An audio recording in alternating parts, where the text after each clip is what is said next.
Hello dear students, I hope all of you are happy. तो start करते हैं where we stopped the previous lecture.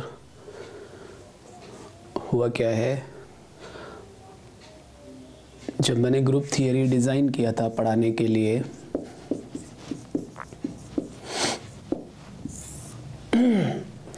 So I had a plan कि मुझे बच्चों को एक ओवरव्यू देना है।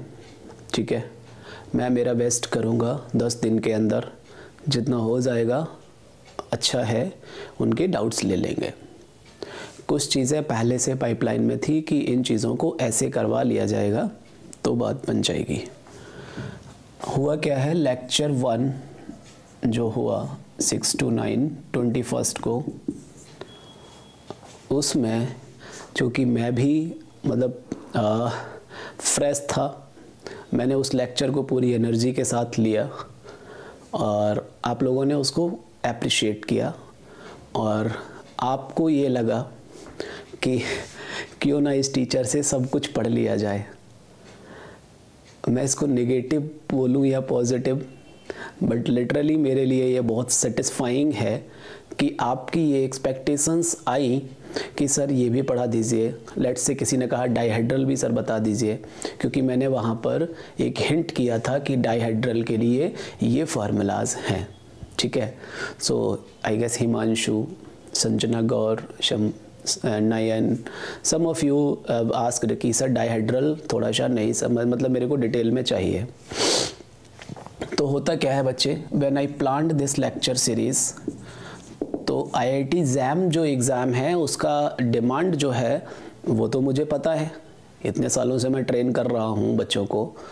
तो डाइहेड्रल का जितना रिक्वायरमेंट था मैंने वहाँ बताया, लेकिन अब हुआ क्या, जिस एनर्जी के साथ बाकी सारे ग्रुप्स मैंने डील किए थे कैटेगरी वाइज, आपको लगा कि हाँ यार अच्छा है सर, मतलब अब मैं इसको क्या बोलूँ, बड़ाई बोलूँ या जो भी बोलूँ आप, ठीक है जो भी है, हाँ मेरे लिए ये सेटिस्फाइंग था।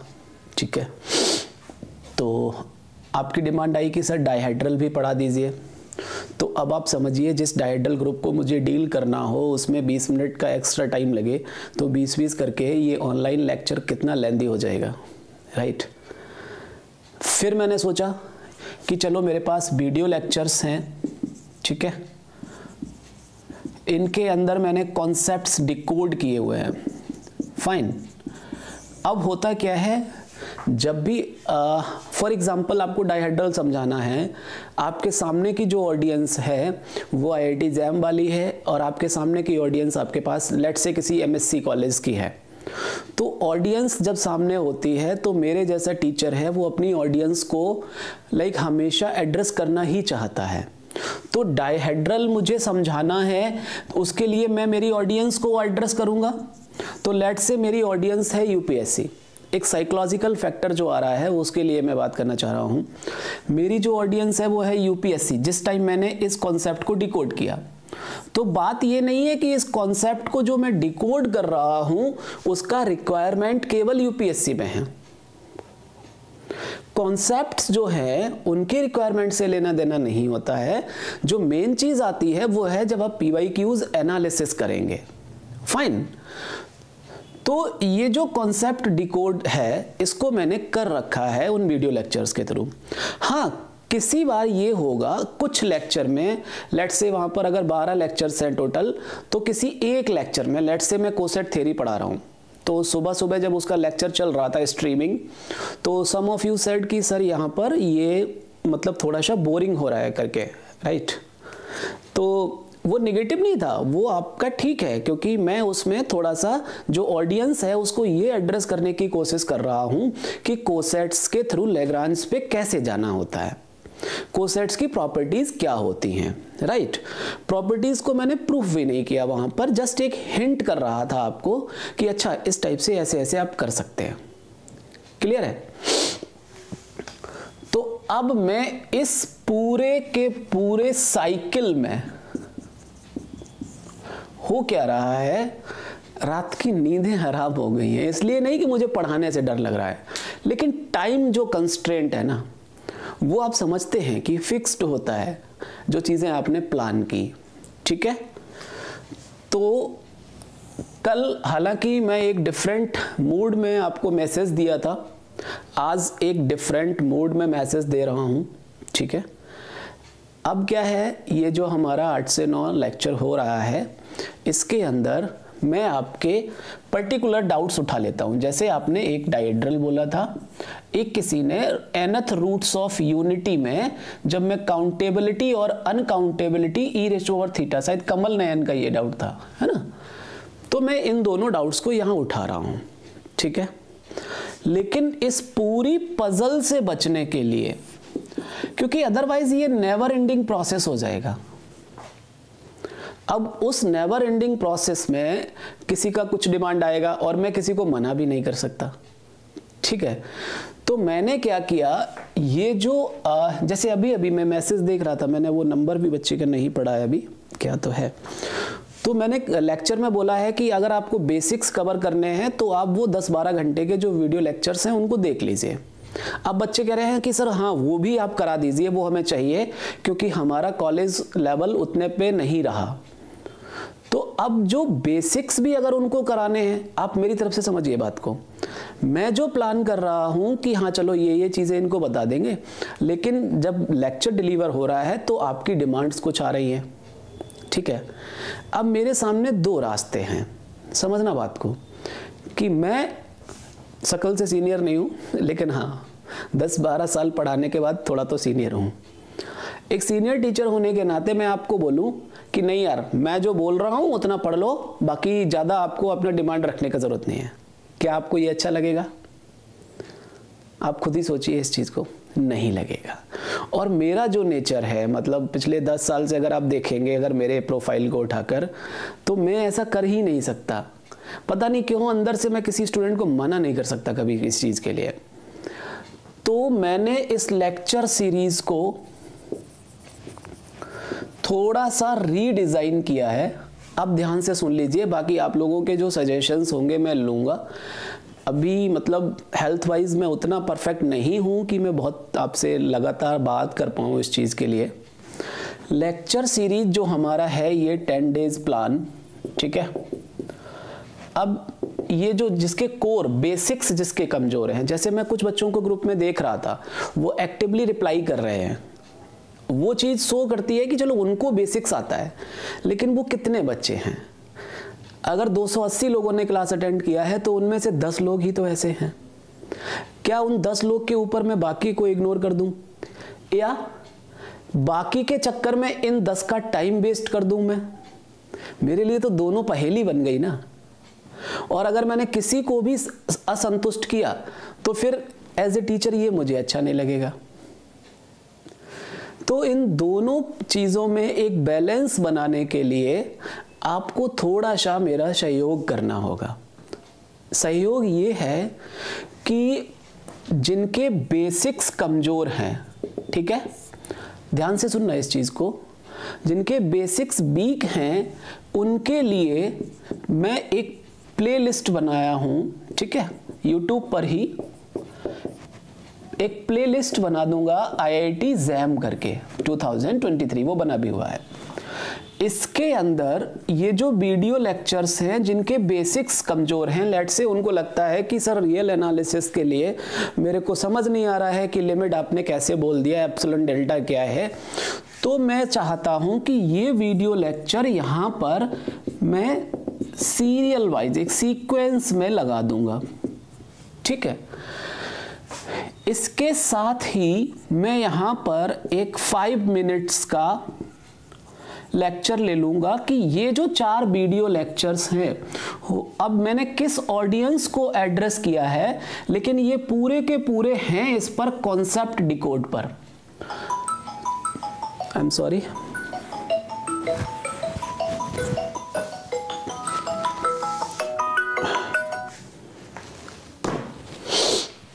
तो ये जो लेक्चर्स हैं वो हैं कॉन्सेप्ट डिकोड के ऊपर।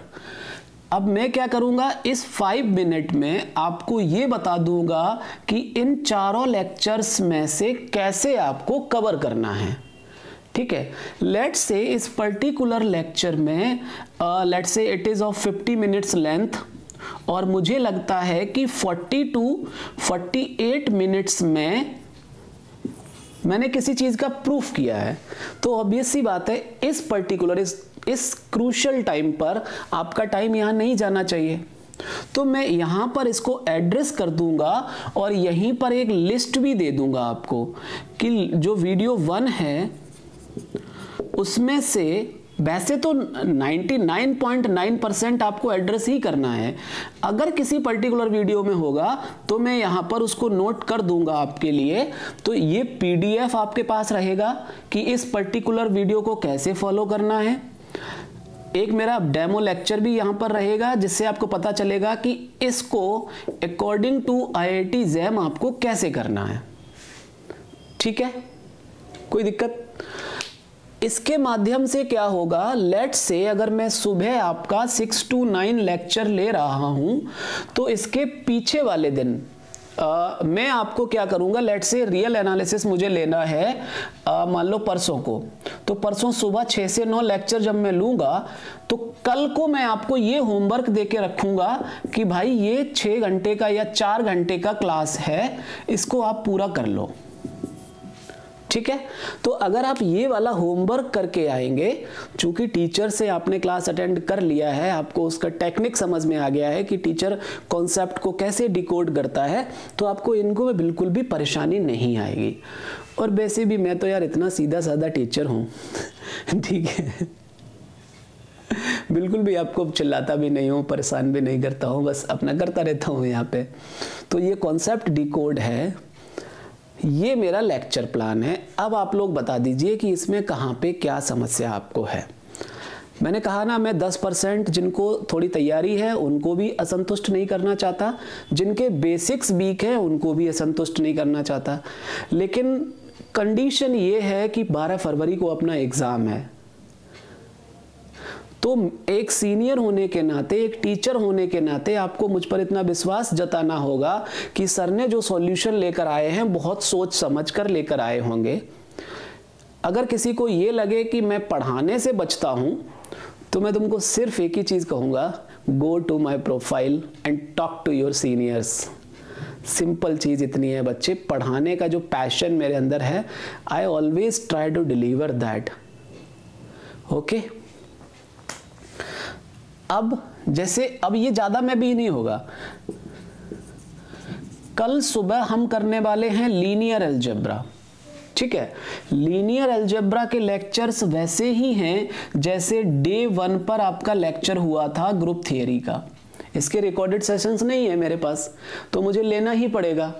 अब उसमें जो बेसिक्स है और जिनको 10% वाले, दोनों को एड्रेस करते हुए मास्टर बजेगा। पहला लेक्चर अगर मैंने इसको बनाया भी तो कभी 3 घंटे का, 3.5 घंटे का बनेगा वो, लेकिन ठीक है, आपको मजा आया पहले सेशन में तो मुझे लगता है कि ये मैं कर ले जाऊंगा। लीनियर अलजेब्रा, ओडी, इस टाइप के टॉपिक में यहाँ पे डील कर दूंगा। रियल एनालिसिस वाला, जो रियल एनालिसिस एंड कैलकुलस है, उसके लिए मैं ये वाला मॉड्यूल फॉलो करूंगा। ठीक है, और खासकर ग्रुप थ्योरी में भी बहुत सारे बच्चों के मैसेजेस आए हैं कि सर हमारे बेसिक्स वीक हैं, हमको वो वाले मतलब लेक्चर्स, कॉन्सेप्ट डिकोड वाले लेक्चर दे दीजिए। तो उनके लिए भी अब मैंने ये प्लान किया है कि कल से जो हमारा शेड्यूल रहेगा, ध्यान से सुन लीजिए दोस्त मेरे, कल से जो हमारा शेड्यूल रहेगा वो ये रहेगा, कल सुबह 6 बजे हम मिलेंगे, लाइव लेक्चर होगा लीनियर अलजेब्रा एंड मैट्रिसेस का। जैसे आपने लेक्चर 1 अटेंड किया था, मुझे ऐसा लगता है कि उसी लेवल का एक लेक्चर आपको कल सुबह फिर मिलेगा। तो आज आपको जो भी दुख हुआ हो एक दिन में, चूंकि मैंने आपसे प्रॉमिस किया, लेकिन हेल्थ का कुछ नहीं कर सकते ना, अभी भी आपको समझ आ रहा होगा। एनीवेज, तो अब कल सुबह 6 से 9 लीनियर अलजेब्रा होगा, शाम को लीनियर का डाउट होगा। ठीक है, परसों लीनियर खत्म हो जाएगा, उसके बाद दिन में आपको होमवर्क दिया जाएगा रियल एनालिसिस वाले का। ठीक है। और उसके अगले दिन रियल एनालिसिस का ऐसे ही लेक्चर होगा जैसे लीनियर अलजेब्रा में ले रहा हूं, जैसे डे 1 पे ग्रुप थ्योरी लिया था, ठीक है। कोई दिक्कत? ये जो ग्रुप थियरी वाला लेक्चर है इसको मैं प्लेलिस्ट में लगा देता हूं। जिसका जिसका कॉन्सेप्ट वीक है या जिसको कवर करना है वो प्लेलिस्ट से कवर कर सकता है अपने अकॉर्डिंग टाइम निकाल के। नहीं तो जब ये बाकी टॉपिक्स फिनिश हो जाएंगे 25 तारीख को 26 को, तो 26 के बाद 1-2 दिन मैं वापस से ग्रुप थियरी के लेक्चर्स आपके साथ ले लूंगा, उसमें कोई बड़ी बात नहीं है, फाइन। लेकिन अगर आपके बेसिक्स आपने वीडियो लेक्चर से कर रखे होंगे, लेट से आपने 26 को किया तो 27 को अपन एक क्लास रख लेंगे, सारी चीज़ें मैं उनमें वहाँ पर आपको डिकोड कर दूंगा। कोई दिक्कत है इस प्लान में? यस और नो तो बोल दीजिए भाई। चलिए आगे बढ़े अभी। और इस लेक्चर को उसी वाली प्लेलिस्ट में रहेगा IIT एग्जाम 2023 में। अब इतनी देर में आपका टाइम लिया हूं तो कुछ तो आपको फायदा करके जाऊं, पता नहीं। एक कहते हैं ना हमारे यहाँ, जरा सा पता नहीं ऐसी मेरे नेचर है मेरा कि मेरे बारे में कुछ भी अगर मुझे ना हमेशा ऐसा लगता है यार ये बच्चा मुझसे रुष्ट ना होकर जाए, कोई भी मुझसे नाराज ना हो जाए कहीं, ठीक है। भले ही मैं उसे कुछ नहीं ले रहा हूं मुझे पता है, लेकिन वो नेचर ऐसा है, ठीक है। चलिए, तो किसी ने पूछा था डाइहेड्रल, ठीक है। मैं बता दूं आपने पूछा है इसलिए मैं आपको यहां पर हिंट करने जा रहा हूं, ठीक है। बहुत ज्यादा इसका रिसर्च में पढ़ने का जरूरत नहीं है, ये मैं आपको पहले ही हिंट कर देता हूं, ठीक है। जितना जरूरत होगा उतना आपको मिलता रहेगा वहां पर। देखिए बेसिकली इसको बोला जाता है group of symmetries, right. Symmetries क्या होती हैं? अब अगले 10 मिनट एकदम शांत हो जाइए सब लोग, जिसके जो सजेशंस है, जो टेलीग्राम चैनल बना है उसमें आप डालते रहिए, मैं पढ़ लूँगा सब, या मुझे पर्सनल मैसेज कर दीजिए। लेट्स से मेरे पास ये एक स्क्वायर ऑब्जेक्ट तो नहीं है, मैं दूसरी बुक उठा लेता हूँ। देखिएगा ग्रुप ऑफ सिमेट्रीज क्या होती हैं। लेट्स से अपने पास ये एक स्क्वायर होता, ठीक है। ये एक स्क्वायर है आपके पास, ठीक। अब ये जो पोजीशन है इसको ध्यान रखना इस चीज को, ठीक है। ये आपका लेट्स से यहां पर मैं कॉर्नर नंबर 1 डाल दूं, यहां 2 डाल दूं, यहां 3 डाल दूं, यहां 4 डाल दूं, लिखो, ठीक है। What I am doing is, ये मेरा ए है, लेट्स से यहां से साइक्लिकल ABCD। देखिएगा ध्यान से, A, ये वाला B, ये वाला C और ये वाला D, ठीक है। तो सिमेट्रीज में क्या आता है, अगर आपके पास एक ऐसा फिगर है जिसके ये तीनों चारों पांचों साइड्स इक्वल है, जैसे ये स्क्वायर, रेक्टेंगल में रेक्टेंगल की सिमेट्रीज अलग होती हैं, ठीक है। स्क्वायर हो गया, इक्विलेटरल ट्रायंगल हो गया, एंड सो ऑन। तो पॉलीएनगन, ठीक है ना, मतलब ऐसा आकृति n साइड्स जिसकी सेम हो, तो स्क्वायर में चारों साइड सेम होती हैं। अब हमने क्या किया, इसको 90 डिग्री रोटेट कर दिया। अब ये जो आपको शेप मिली है, अब देखना ध्यान से, ये था, अब जो A है आपका वो यहां पहुंच गया, एक नई पोजीशन मिल गई आपको। लेट से पहले जो पोजीशन थी ये वाली, इसको आपने नाम दे दिया R0, ठीक है। ये जो पोजीशन मिली 90 डिग्री घुमाने के बाद, इसको आपने नाम दे दिया R90, ठीक है बच्चे, रोटेट कर रहे हैं ना आप। इसको आपने वापस से 90 डिग्री घुमाया, अब जो पोजीशन मिली, देखिए जो कॉर्नर्स हैं वो अपने चेंज कर रहे हैं, उसको आपने नाम दे दिया R180, ओके बच्चे, फिर आपने क्या किया, इसको वापस से 190 डिग्री घुमाया, आपको एक नई पोजीशन मिल गई जिसको आपने नाम दिया है बस, ठीक है। अब ये जो मैंने स्टार्ट किया था, हमारा कहाँ से हमने स्टार्ट किया था, यहाँ से, ये पोजीशन, अब मैं जब वापस से R90 इसको R270 वाले पोजीशन को वापस से अगर मैं 90 घुमाऊंगा तो ये अपने पोजीशन पर वापस आ जा रहा है। यानी कि अगर मैं इसको एक बार फिर से रोटेट कर दूं तो ये R0 मिल जाएगा, ठीक है। फिर मैं इसको रोटेट कर दूं तो फिर R90 मिल जाएगा, फिर मुझे R180 मिल जाएगा, फिर मुझे R270 मिल जाएगा। अगर मैं फिर इसको रोटेट कर दूं तो मुझे फिर वही चीज मिलने लगेगी। आप करके देख लीजिए इसको, ठीक है। तो हमने क्या कहा कि ये जो ऑब्जेक्ट है इसको रोटेट करने पर आपको, लेट्स से ये आपकी ओरिजिनल पोजीशन थी, इसको आपने एक सिमेट्री बोला। क्या बोला कि this is one symmetry, this is another symmetry, this is another symmetry, this is another symmetry, and that is the first वाला सिमेट्री बैक। देन फिर सेकंड वाला सिमेट्री, फिर थर्ड वाला, फिर फोर्थ वाला, फिर फर्स्ट वाला, फिर सेकंड। तो ये जो क्या हो रहा है, अपने को मिल रहा है सिमेट्रीज। क्या मिल रहा है? और हम चूंकि रोटेट कर रहे हैं इसको, तो इसको क्या बोलते हैं हम? Rotational symmetries. ओके बच्चे, क्या बोलेंगे इसको? Rotational symmetries. कोई दिक्कत यहाँ तक किसी को? अब आप मेरी बात को ध्यान से सुनिएगा। लेट्स से दिस इज, अब मैं इसी को बोर्ड पर आपको दिखा रहा हूं, इसके कॉर्नर्स को मैंने ये नाम दे दिया, ठीक है। अभी मैंने क्या किया, ये जो रोटेशन है, रोटेशन को आप समझिए एक फंक्शन आप बोल रहे हैं। भाई आपने इसमें एक रोटेशन अप्लाई किया, ये कहने का मतलब है आपने कोई, जैसे मान लो आपके पास एक्स स्क्वायर था और उसके ऊपर आपने साइन ऑफ अप्लाई कर दिया, तो क्या हो गया? साइन एक्स स्क्वायर हो गया। ऐसे ही इस ऑब्जेक्ट के ऊपर इसको एक एलिमेंट मान लो आप, ठीक है मेरे बच्चे, और एक फंक्शन अगर इस एलिमेंट पे ऑपरेट कर दिया जाए तो आपको इस फंक्शन का कोई इमेज मिलेगा मेरे बच्चे? बोलिए, मिलेगा? ठीक है। तो ये जो फंक्शन है इसको मैंने बोला रोटेशन थ्रू 0 डिग्री, ठीक है, और इसको नाम दे दिया हमने R0, ठीक है।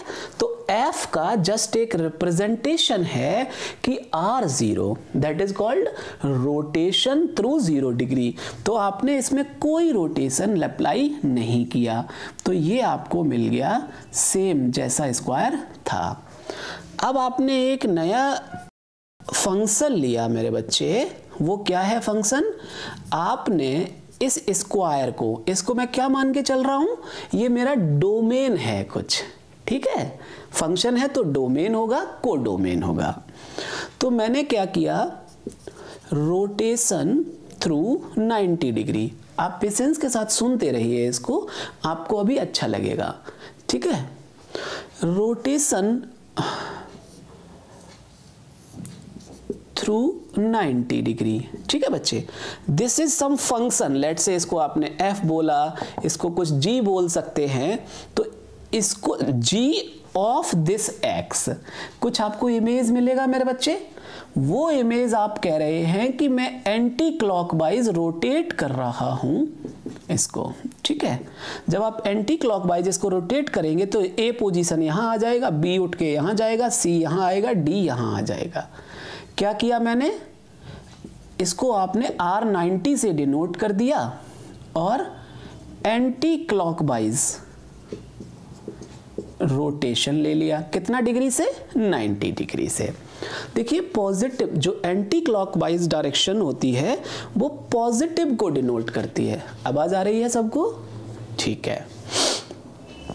तो इसलिए बाय डिफॉल्ट हमेशा एंटी क्लॉकवाइज चीजें ली जाती हैं। और ये हो गया। सिमिलरली मान लो आपके दिमाग में लगा कि मैं अब इसको, ये जो इमेज है इसको मैं 180 डिग्री रोटेट करूंगा। क्या करूंगा बच्चे, रोटेशन थ्रू 180 डिग्री। तो बच्चे इसको ध्यान रखना, ये तो डोमेन है ना, आपने फिक्स कर रखा है। तो इस स्क्वायर को अगर आप 90 डिग्री करेंगे तो ए यहां आएगा, फिर जब इसी को आप फिर से 90 डिग्री कर देंगे तो बच्चे अब ए कहां पहुंच जाएगा, ये शेप चेंज नहीं हो रहा है, बस मेरी आर्ट अच्छी नहीं है ना। क्लियर?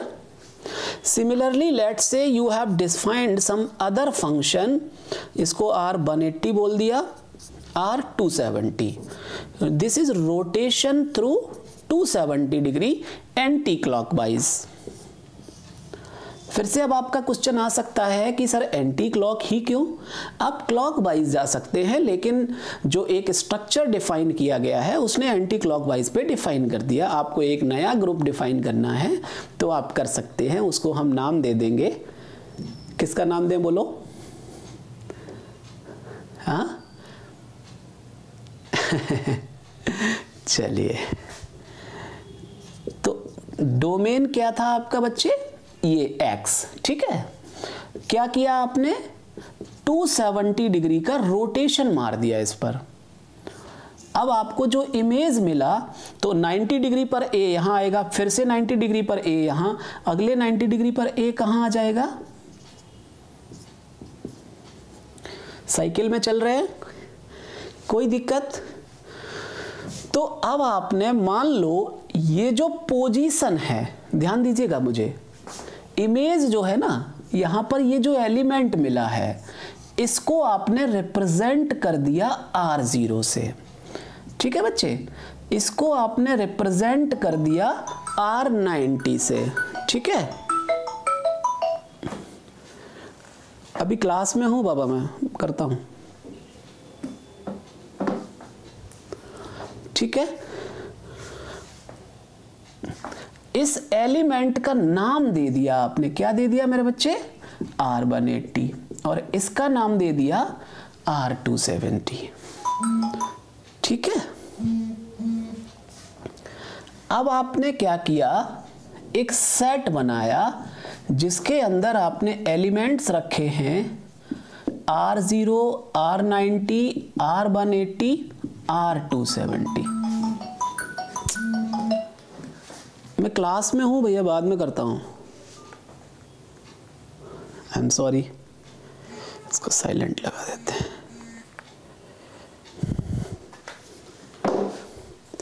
अब देखिए एस के अंदर क्या है, कलेक्शन ऑफ रोटेशनल सिमेट्रीज, ठीक है। रोटेशनल सिमेट्रीज खुद में क्या है, कोई ना कोई फंक्शंस ही तो हैं। R0 कोई एक फंक्शन ही तो है जो किसी एलिमेंट की कुछ इमेज दे रहा है। R90 एक ऐसा फंक्शन है जो किसी एलिमेंट को 90 डिग्री रोटेट करके इमेज दे देता है, राइट। तो अब आपने क्या किया, एक अलजेब्राइक स्ट्रक्चर डिफाइन कर लिया। क्या कर लिया बच्चे, एक अलजेब्राइक स्ट्रक्चर, जिसको आपने बोला कंपोजिशन ऑफ फंक्शंस, ठीक है। बाइनरी कंपोजिशन जो है आपका, वो आपने क्या लिया, कंपोजिशन ऑफ फंक्शंस। अब आप ये जानना चाहते हैं कि S, O is a group और नॉट। क्लियर मेरे बच्चे? तो S, O को अगर मुझे ग्रुप चेक करना हो तो अब देखिए मैं एक आपको हिंट करूंगा, बाकी आप समझ जाएंगे।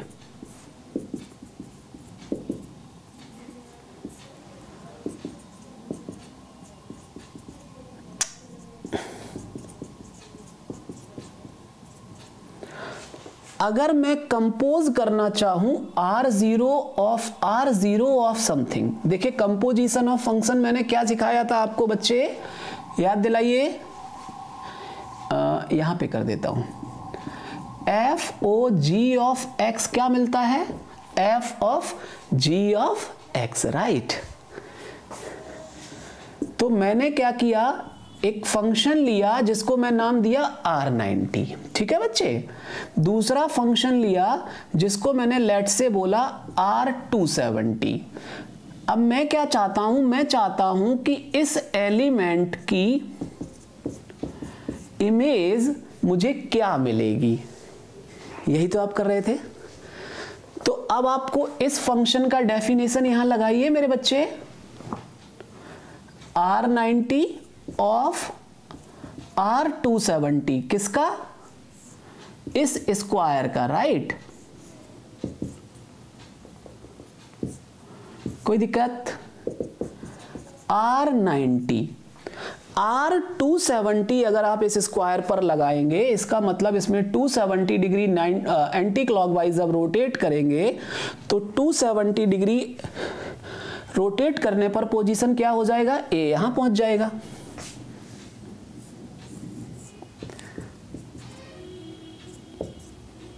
राइट। अब जो अंदर आर्टिकल है आपके पास, इस पर आप R90 मतलब इसको रोटेट कीजिए 90 डिग्री एंटी क्लॉकवाइज, तो आपको क्या मिल जाएगा मेरे बच्चे, देखिए ये जो A है उठकर यहां आ जाएगा, B यहां पहुंच जाएगा, C यहां, साइकिल में ही तो मूव करेगा। विश्वास दिलाइए, वहां पर कोई डाउट। ये पोजीशन किसको डिनोट कर रहा है, चेक इट आउट। R0 को दे रहा है कि नहीं, this is nothing but R0 of ABCD। तो अगर मैं LHS और RHS को कंपेयर करूं तो मेरे बच्चे R90 कंपोजिशन R270 आपको क्या मिल गया, R0। बात समझ में आ रही है। अब इस तरीके से अगर मैं इस कंपोजिशन ऑफ फंक्शंस पर इस टेबल को बना दूं,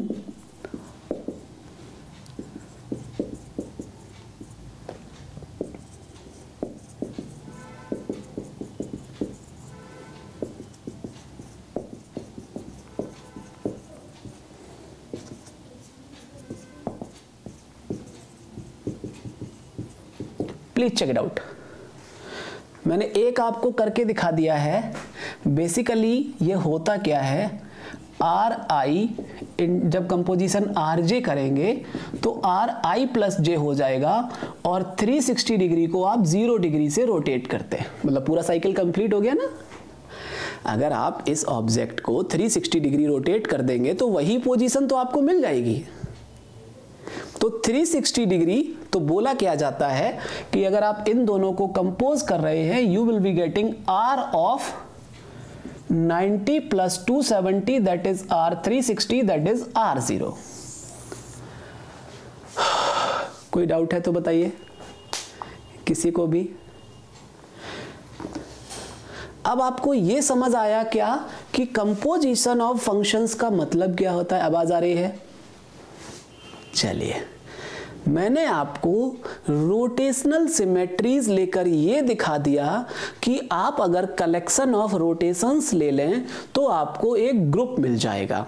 ऐसे ही आप देखिए, आपसे कोई बोले R180 का इनवर्स क्या है, तो since R180 composition R180 gives R0, so R180 is self inverse element. आपको बोले R90 का इनवर्स क्या है, तो since R90 composition R270 is R0, so R270 is the inverse of R90 and R90 is the inverse of R270। इसमें किसी को कोई डाउट है तो बताएंगे, रत्ती भर भी डाउट होगा तो बोलेंगे, नहीं ना। चलिए, इसी के साथ में आप क्या कर सकते हैं, और आप देखिए यहां पर अगर आप ऑर्डर चेक करें, R90 का ऑर्डर क्या दिखेगा इस स्ट्रक्चर में, R90 कंपोजिशन R90, R180 मिल गया, R90 composition R90 composition R90, R270 मिल गया, 4 बार कंपोजिशन किया R360 मतलब R0 मिल गया। तो R90 का ऑर्डर कितना हुआ, 4। इस ग्रुप का ऑर्डर कितना है, 4। तो R90 और इस ग्रुप का ऑर्डर जब सेम हो गया एक एलिमेंट के, तो ये ग्रुप हो गया साइक्लिक ग्रुप। तो ग्रुप ऑफ रोटेशंस, अब ये मैंने दिखाया था स्क्वायर के लिए। Same thing you can imagine for equilateral triangle. ख्याल रखे, equilateral triangle, square, rotational symmetries भी होती हैं। जो नोट्स आपको दिए गए हैं उसमें मैंने रोटेशनल सिमेट्रीज भी दिखाया है। अब रोटेशनल सिमेट्री, जैसे रेक्टेंगल, अगर मैं इसी को रेक्टेंगल मान लूं और इसको 90 डिग्री रोटेट करूं, तो ये मुझे सिमेट्री नहीं मिलती है, बल्कि R180 पर सिमेट्री मिलती है।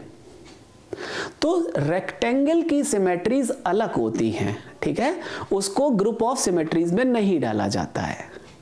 Am I clear?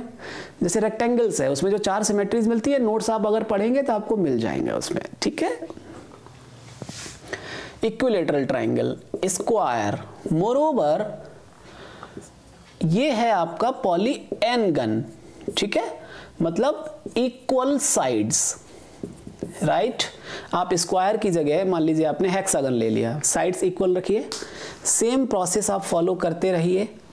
अब उस केस में होगा क्या, कितने से रोटेट किया जाएगा, वो एक क्रूशियल पॉइंट होता है यहां पर। तो कितने से रोटेट किया जाएगा उसको बोलते हैं R360 डिग्री बाई n, ठीक है। लेट्स से हमने जो रोटेशंस लिए थे, ध्यान देंगे, फॉर स्क्वायर, तो स्क्वायर के लिए साइड कितना है 4, इसलिए जो रोटेशंस होंगे वो होंगे 360 बाई 4 से, मतलब 90 डिग्री से, ठीक है। आप चाहें तो इसको थीटा लिख दें, ठीक है,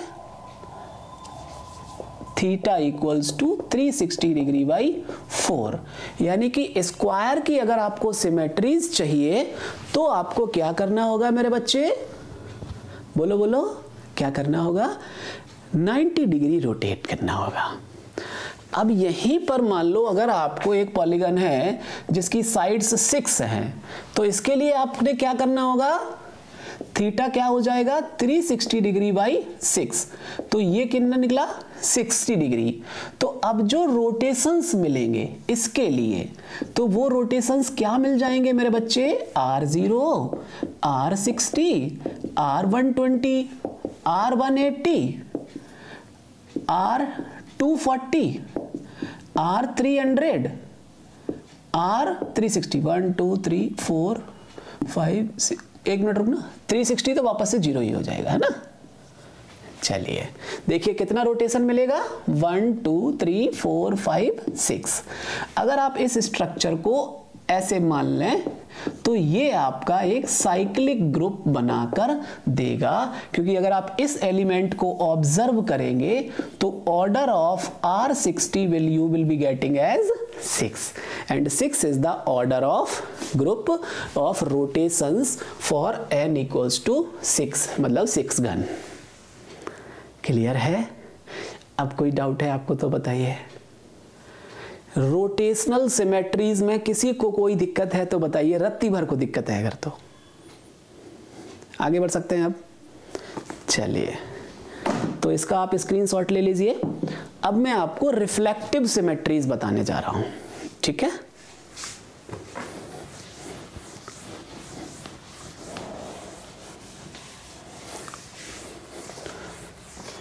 परेशान मत होइए, जिसने स्क्रीनशॉट नहीं ले पाते ना बाद में ले लें, कोई इशू नहीं है, लेक्चर तो रहेगा ही।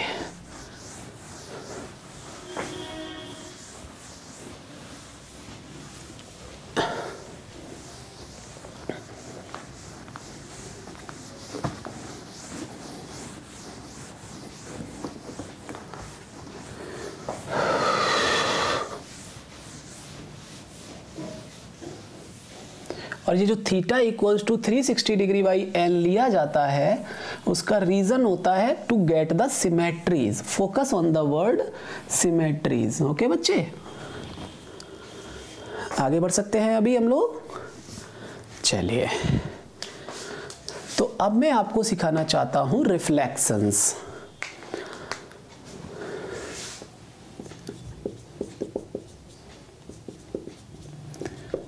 Reflective symmetries.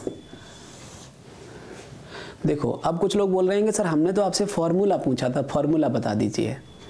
तो दोस्त, जब तक आपको इतना मनरेगा मजदूरी करना नहीं दिखाऊंगा ना, तब तक आप उस फॉर्मूले का महत्व ही नहीं समझेंगे, ठीक है? क्योंकि मैंने 4 साल ये मनरेगा मजदूरी की, तब उसके बाद मैं उस चीज पर लैंड किया कि यार क्या तो मजदूरी करवा रहे थे हम, क्योंकि गैलियन में ये दिया हुआ है जो हम जैसे आपको कर रहे हैं। फिर बाकी इधर उधर से जैसे रेक्टेंगल की सिमेट्रीज हैं, ये सब चीजें मैंने अलग अलग से फिर पढ़ी है ना। चलिए रिफ्लेक्शन देखिए। तो सबसे पहला काम है आपका, रिफ्लेक्शन क्या होता है? अगर मैं आपसे बोलूं रिफ्लेक्शन अबाउट ए लाइन, बताइए क्या होता है रिफ्लेक्शन? सिंपल वर्ड्स में, अगर ये पॉइंट है, इसका रिफ्लेक्शन मुझे चाहिए इस लाइन के अबाउट, तो इसका रिफ्लेक्शन मुझे जस्ट उसके opposite at equal distance from this मिलेगा कि नहीं? तो P का रिफ्लेक्शन Q और Q का रिफ्लेक्शन P। ध्यान दीजिए इस वर्ड को, दोबारा बोलूं, P का रिफ्लेक्शन Q और Q का रिफ्लेक्शन P। मतलब रिफ्लेक्शन का रिफ्लेक्शन वापस से सेम पोजीशन पे आ जाएगा, है कि नहीं है? कोई दिक्कत यहां तक? इसी कॉन्सेप्ट को बस यूज किया मैथमेटिशियंस ने। तो उन्होंने कहा चलो फिर से हम कुछ फंक्शंस डिफाइन करते हैं। बोला कैसे फंक्शन करोगे बता दो मुझे। तो बोला कि ठीक है, आप एक स्क्वायर ले लो, ठीक है, this is a square ABCD। आप क्या करो, इसके बीच में ध्यान देखना, मतलब साइड्स के मिडिल पॉइंट से। अब इस कॉन्सेप्ट को आप जितना भी एन गन आपको करना है, 5 side, 6 side, 10 side, equilateral triangle, आप middle points of the sides को मिलाकर एक लाइन खींचिए, ठीक है? Middle points of the sides को मिलाकर एक लाइन खींचिए।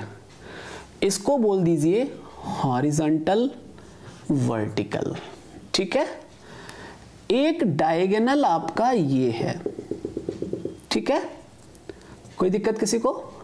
और एक डायगोनल आपका ये है, कोई दिक्कत किसी को भी? लेट से मैं इस डायगोनल का नाम दे दूं कैपिटल D और इस डायगोनल का नाम दे रहा हूं D'। मैं इसको हाईलाइट कर दे रहा हूं, थोड़ा आपको समझ आए इसलिए, ठीक है? HV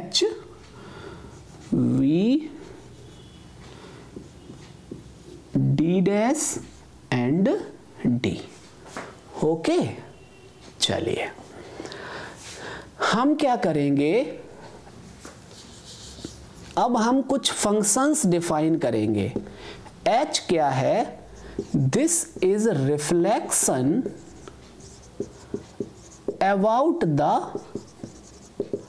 horizontal line, right?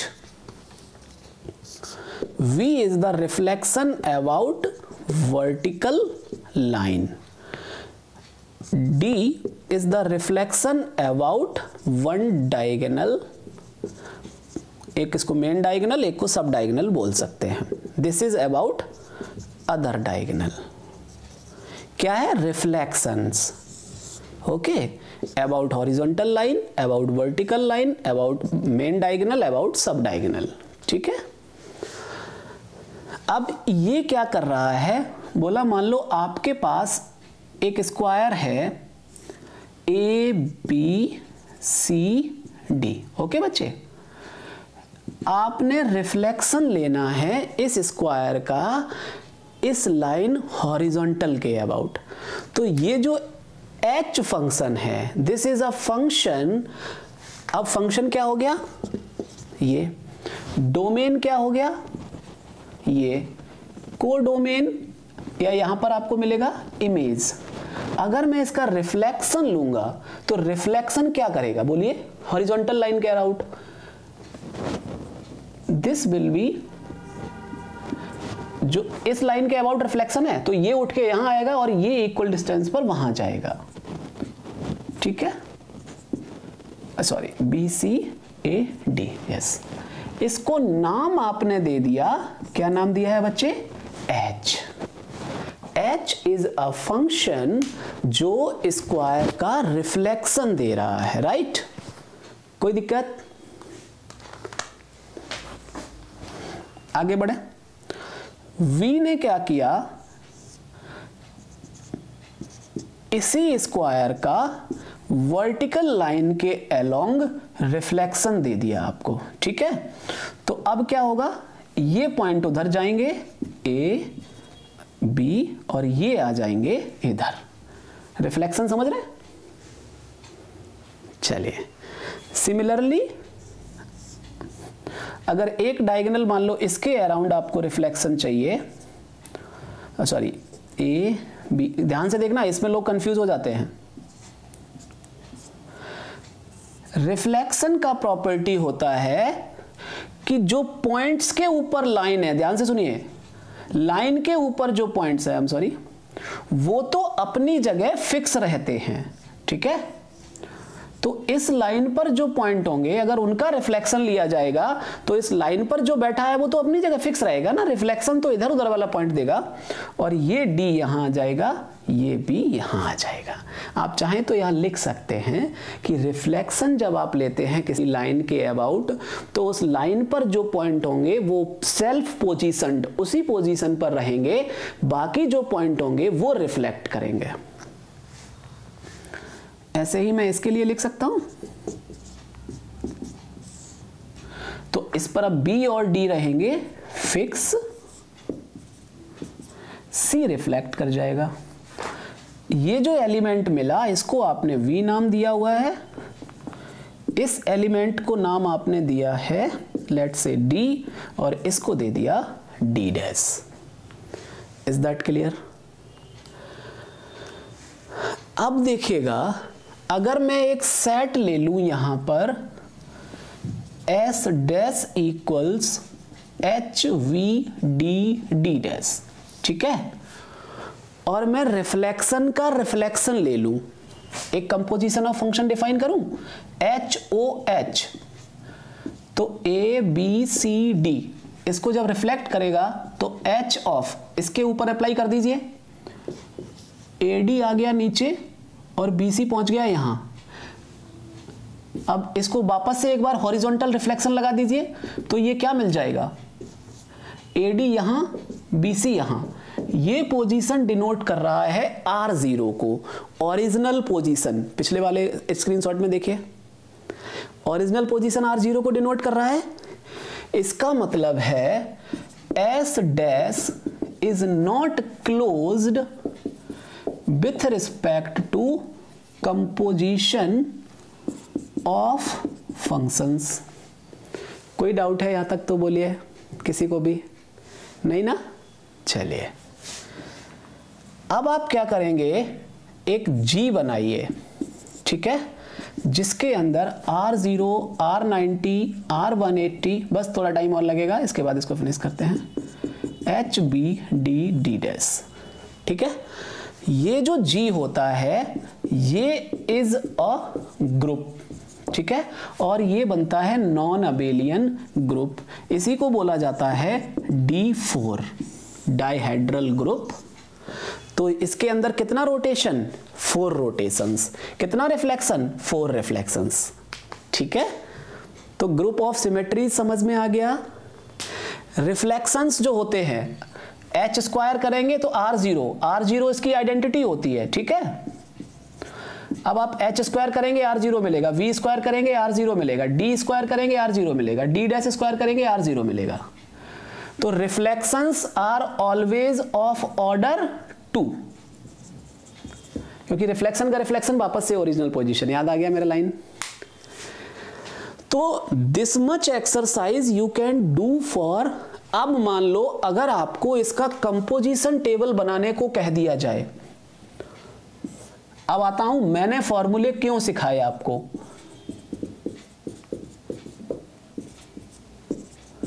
ये कंपोजिशन टेबल आप बनाने की कोशिश कीजिए, ये आपका है गृह कार्य, ठीक है।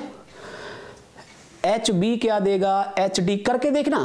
किसने पूछा था, हिमांशु राइट, या संजना, जिसने भी पूछा हो। आप इस कंपोजिशन टेबल को फिल करने की कोशिश कीजिए। अगर 15 मिनट में फिल हो जाए तो आपको उन फॉर्मूलेज की कोई ज़रूरत नहीं है। आधा घंटे में भी अगर फिल ना हो पाए, अगर ये आपसे आधा घंटे में फिल हो जाए तो इसके बाद D6 की कंपोजिशन टेबल बनाना। किसकी? D6 की। उसके अंदर 12 एलिमेंट, फिर ऐसी कंपोजिशन टेबल बनाना, और अगर 1 घंटे में बन जाए तो मुझे मैसेज करना। ठीक है? गेटिंग? क्रिटिकल होता जा रहा है ना, टफ बनता जा रहा है। ये टफनेस, क्योंकि जब मैं स्टार्ट किया पढ़ाना तो मुझे लगा कि यार मैं तो बच्चों को कुछ भी बोल दूंगा तो वो मान लेंगे मेरी बात, लेकिन मेरी भी एक जिम्मेदारी है उनकी लाइफ को इजी बनाना। जैसे आप लोग हैं, कितना विश्वास के साथ यहाँ पर आए थे, तो मैं हूं ना कल से परेशान, चेहरा मेरा दिख रहा है ना कि मैं कितना परेशान हूं इस चीज के लिए। ठीक है? अरे बाप रे। तो ये जो टेबल आपको बनाने को बोल रहा हूं, इसके लिए मैंने आपको फॉर्मूला दिया। अब मैं हटा दूं, किस चीज को हटाऊं? इसका आप स्क्रीनशॉट ले सकते हैं, फिर मैं कुछ चीज को हटाऊंगा क्योंकि फिर मैं आपको सिखाऊंगा। देखिए मैं क्या करता हूं, इसी के अंदर अगर इसको लिख दूं, सॉरी, देखिएगा मैंने जो फॉर्मूले आपको दिए, क्या दिए हैं फॉर्मूले, यहां पे लिखूंगा तो आपको समझ आएगा। R I composition R J R I plus J in modulo N, यही तो दिया। फिर आर आई एस जे दिया, फिर एस आई आर जे दिया, और एस आई एस जे दिया, यही तो दिया था। ये S I plus J modulo N में, S I minus J modulo N में, R I minus J, right, modulo N में। जैसे D4 है तो यहां पर अगर 5 मिल जाए आपको तो मॉड्यूलो 4 में उसको 1 लिखिएगा। अब S0 S1 क्या है, अगर मैं इसको लिख दूं R0 R1 R2 R3, इसको लिख दूं S0 S1 S2 S3, और एक कंपोजिशन टेबल बनाने को आपको बोलूं R0 R1 R2 R3 S0 S1 S2 S3। बस थोड़ा सा टाइम और लूंगा।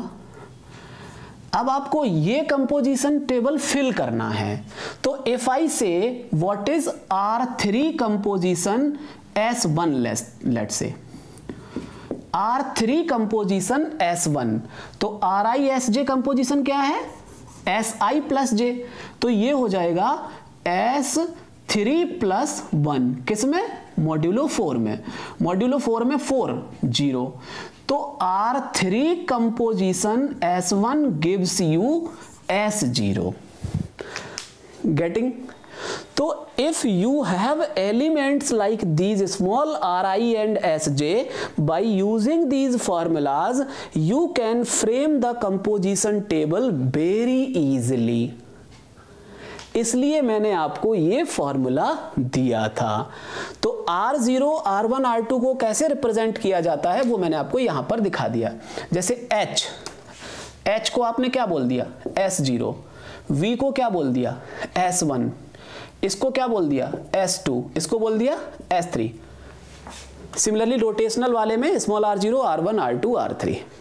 लेकिन ये जो R, स्मॉल r और स्मॉल s होते हैं, ये वेरी पर्टिकुलर। इक्विलैटरल ट्रायंगल के लिए कैसे डिफाइन होगा, वहां R0 क्या क्या मिलेगा, इक्विलैटरल ट्रायंगल के लिए बोलिए theta 360/3 120, R0 R120 R240, 3 rotation 3 reflection, equilateral triangle. तो एक लाइन ये होगी, एक लाइन ये होगी, और एक लाइन ये होगी। लेट से इसको आपने S0 बोल दिया, इसको S1, इसको S2, और जो रोटेशंस हैं वो हैं R0 R1 R2, ये कैपिटल R0, ये कैपिटल R120, ये R240। अब आपको कंपोजिशन करना आसान हो जाएगा अगर आपको ये वाले फॉर्मूले याद रहेंगे। ठीक है, कोई दिक्कत? तो डाइहेड्रल ग्रुप क्लियर हुआ अभी सभी को? क्लियर? ये कंपोजिशन टेबल बनाना भी सिखाया। जैसे H composition, B composition, R270 निकालना हो तो आपका बैंड बच जाएगा, आप 2 मिनट खर्च कर देंगे इसके ऊपर। लेकिन अगर आपको ये फॉर्मूले पता हैं तो आप आसानी से कर सकते हैं। बोलिए यस और नो। बोलिए। चलिए हटा दूं अभी इसको, स्क्रीनशॉट ले लीजिए। एक डाउट और किसी का था, शायद कमल नयन का था। अंजलि बेचारी बहुत सीधी है बोलती सब ठीक है ना। चलिए तो देखिएगा, nth roots of unity z raised to the power n, here z is not integer complex number, this is given by nth roots of unity किससे given होते हैं, e raised to the power 0, e raised to the power iota 2 pi by n, e raised to the power iota 4 pi i n, e raised to the power iota n minus 1, sorry कहाँ गया, हाँ 2 pi by n। ठीक है बच्चे, तो nth roots of unity ये मैंने सिखाया है पिछले वाले क्लास में, ठीक है, लेक्चर 1 में, जिसको डाउट होगा वो वहां पे देख लेगा। होता क्या था, हमारे जमाने में क्वेश्चन यही फिनिश कर देता था। आपके जमाने में उसने क्या किया, लेट से मान लो मैं इस सेट को रिप्रेजेंटेशन दे दूं, this is e raise to the power theta 0, e raise to the power theta 1, iota theta 1 बोल देता हूं, e raise to the power iota theta 2, e raised to the power iota theta n minus 1, let's say this is the set। अब मैं एक नया set, let's say this is s, एक नया set ले लूं s डैश, जिसके elements जो हैं वो ये हैं। क्लियर? अब मैं आपसे पूछूं कि s डैश के बारे में कुछ पूछ लूं, ये वहां पर बात हुई थी। जब आप रियल एनालिसिस वाले लेक्चर अटेंड करेंगे तो आपको पता चलेगा कि काउंटेबिलिटी अनकाउंटेबिलिटी उपेंद्र ने कितना ब्यूटीफुली एक्सप्लेन कर दिया है। क्लियर है? तो काउंटेबिलिटी अनकाउंटेबिलिटी में इस पर उसने क्वेश्चन पूछ लिया था, let's say n tends to infinity, ठीक है ना, बहुत लार्ज n ले लेंगे जब आप, तो ये जो थीटा 1 थीटा 2, थीटा 1 का वैल्यू क्या है 2 पाई बाई n, यहाँ क्या है 4 पाई बाई n। तो ये पाई जो होता है, पाई होता है एक इर्रेशनल नंबर। क्या होता है बच्चे? Pi is an irrational number. और काउंटेबिलिटी में जब आप पढ़ेंगे, since R is nothing but Q union Q complement, so Q countable, Q complement जो होता है ये अनकाउंटेबल होना पड़ता है, क्योंकि क्यू काउंटेबल है और आर अनकाउंटेबल है। अगर ये भी काउंटेबल हो जाएगा तो काउंटेबल यूनियन काउंटेबल काउंटेबल देता है, जबकि आर अनकाउंटेबल होता है, इसलिए Q complement means set of irrationals uncountable set होता है। तो सेट ऑफ इररेशनल्स जब आप लेंगे इनफाइनाइट नंबर ऑफ, तो वो सेट जो मिलेगा वो हो जाएगा अनकाउंटेबल। कोई दिक्कत किसी को भी? तो ये चीज शायद कमल नयन ने भी तुमको क्लियर हो गया। ये मैं बात कर रहा था वहां पर कि इसके बारे में बात ना करके अगर वो इस टाइप के इसके थीटाज को उठा ले तो पाई पर बस ध्यान देना था, 1 सेकंड में आंसर कर देना था, आईआईटी जैम में ही पूछा था। ठीक है, चलिए ये क्लियर हो गया। अभी आप इसका स्क्रीनशॉट ले सकते हैं। दूसरी चीज, मैंने जो आपको आज आके आपसे जो रिक्वेस्ट किया है दोस्त मेरे, इस चीज को ध्यान रखिए, क्योंकि टीचर के लिए ना पता नहीं क्यों मुझे लगता है मैंने प्रॉमिस किया है तो मैं फुलफिल करके ही रहूँगा, चाहे जान चली जाए अब। ठीक है, तो आप लोग थोड़ा सा कोऑपरेट कीजिए। जो मैंने आपको स्टार्टिंग में मॉड्यूल बताया है हम लोग वैसे मूव करेंगे, और कल सुबह 6 से 9 जब हम मिलेंगे आपको फुल एनर्जी के साथ ही मैं मिलूँगा, मुझे चाहे कुछ टैबलेट खानी पड़े, कुछ भी करनी पड़े। ठीक है, बस थोड़ा सा कोऑपरेट करेंगे। रियल एनालिसिस, चूँकि मैं आपको बेसिक्स वालों को भी छोड़ना नहीं चाहता, तो इसलिए सारा मैनेज करने का तरीका मैंने यही खोज पाया है। ठीक है, और अब मैं आपसे सजेशंस भी नहीं पूछूंगा क्योंकि अपने पास टाइम बहुत ज़्यादा है नहीं। ठीक है, तो हाँ इतना कर सकता हूँ, मेरा फ़ोन नंबर आपके पास है, आपके मेंटर्स आपके साथ हैं, आपके जो जो डाउट्स आएंगे हम एक एक डाउट को हैंडल करेंगे, एक एक डाउट को आपको रिप्लाई करेंगे। ठीक है, तो थोड़ा सा आप कदम बढ़ाइए, थोड़ा सा हम बढ़ाएंगे। हमने जो प्रॉमिस किया है हम उससे ज़्यादा करके जा रहे हैं, नहीं तो हमने इतना सोचा नहीं था कि आप लोग इतना डिमांड कर लेंगे मुझसे, डायहेड्रल पूछ लेंगे, समझ रहे ना। तो बस यही चीज़ है। अगर मैं आपको दिखा पाऊँ, मैं दिखाऊंगा क्या, ये देख रहे हो ना तुम्हारे लिए ये किताबें, गैलियन, ये क्लास नोट्स दिख रहे हैं ना सारी ये चीज़ें। तो ये सारी चीज़ें जो हैं अपने पास, मैंने इसीलिए आप ही के लिए किया क्योंकि मुझे ना जब आपने कहा कि सर बेसिक्स भी पढ़ना है, ये भी पढ़ना है, तो मुझे कहा चलो अब सबको ही सेटिस्फाई कर देते हैं। ठीक है, तो आप लोग भी जमे रहिए, कल सुबह 6 बजे हम लोग मिलेंगे। ठीक है, लीनियर अलजेब्रा लेक्चर के साथ। ग्रुप थियरी का जो पार्ट है उसके लेक्चर्स आपको दे दिए जाएंगे, उसको आप कर लीजिए। हाँ, सारे टॉपिक फिनिश करने के बाद 26 को मैं फिर से ग्रुप थियरी डील करूंगा। भरोसा रखिए हम पर, जैसे जैसे टॉपिक आगे बढ़ेंगे सब आपके अच्छे करवा दूंगा, बस विश्वास रखिए। ठीक है, अभी ठीक है सब लोग, शुभ रात्रि, good night, take care, love you all, good night.